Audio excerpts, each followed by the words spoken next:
یہ جناب 6-7 رکنی ٹیم پاکستان پہنچی ہے. اس نے اپنا آڈٹ شروع کر دیا ہے. آڈٹ میں وہ کون کون سے شعبہ جات ہیں جس کو دیکھا جائے گا. سب سے پہلے تو پی آئی اے کی جو لائسنسنگ ہے اس کی ٹوٹل جو ہے چیکنگ کی جائے گی. اس کا جو پیپر ورکنگ ہے پی آئی اے کے پاس اس کو دیکھا جائے گا. ساتھ ساتھ جو اس کی ہوائی قابلیت ہے, جو اس کے پلین, جو اس کا عملہ ہے کتنا پروفیشنل ہے, اس کا کیبن کرو کتنا پروفیشنل ہے, اور خاص کر سب سے اہم جو ہے پائلٹ کتنے اچھے ہیں.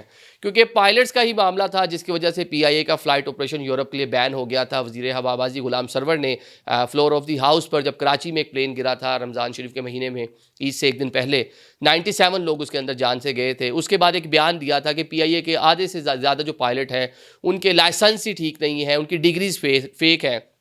تو سب سے زیادہ جس ٹائم اب اس کی کہہ لیں کہ آڈٹ ہوگا, جو اہم چیز ہوگی, جو اہم نقطہ ہوگا جس کے اوپر جو یہ پورا ڈیلیگیشن ہے, جو 7 رکنی وفد ہے, جو فوکس رکھے گا وہ پائلٹ کا جو معیار ہے, پائلٹس کی جو ٹریننگ ہے, ان کی جو ڈگریز ہیں, ان کے جو لائسنس ہے ان کے پاس, اس کو بڑے یہ کہہ لیں کہ فوکس کریں گے. پھر پرواز کا معیار کہ آپ کی جہاز کی فٹنس کیا ہے, آپ کے پاس کون کون سے ماڈل کے پلین ہیں, انجینئرنگ کا شعبہ کس طرح کا ہے, کس طرح اس کی مینٹین کی جاتی ہے, کس طرح اس کو لینڈنگ اور ٹیک آف کے بعد اس کو چیک کیا جاتا ہے. جو عالمی معیار ہے پرواز کا فٹنس ٹیسٹ جو کیا جاتا ہے وہ اس کے ٹیک آف سے پہلے کیا جاتا ہے. جب جس ڈیسٹینیشن پہ دوبارہ واپس آ رہا ہوتا ہے تو وہ جناب اس کو دوبارہ سے چیک کیا جاتا ہے, اور پھر ہفتہ وار ماہانہ پوری رپورٹ بنتی ہے کہ جہاز کی پرفارمنس کیسی رہی ہے. اور ساتھ میں یہ بھی دیکھا جائے گا کہ پچھلے جو کچھ ٹائم ہے پاکستانی جو ایئر لائن ہے پی آئی اے ہے, اس کے جہازوں میں کتنی ٹیکنیکل خرابیاں آئی دوران پرواز, یہ بھی ساری 3-4 سال کا آڈٹ کیا جائے گا.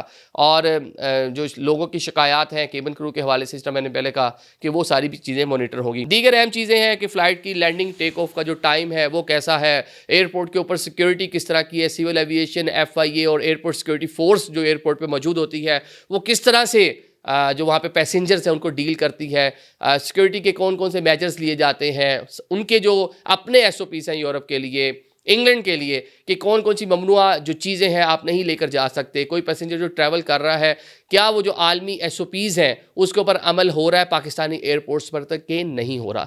یہ وہ ساری چیزیں ہیں جس کا جائزہ لیا جائے گا.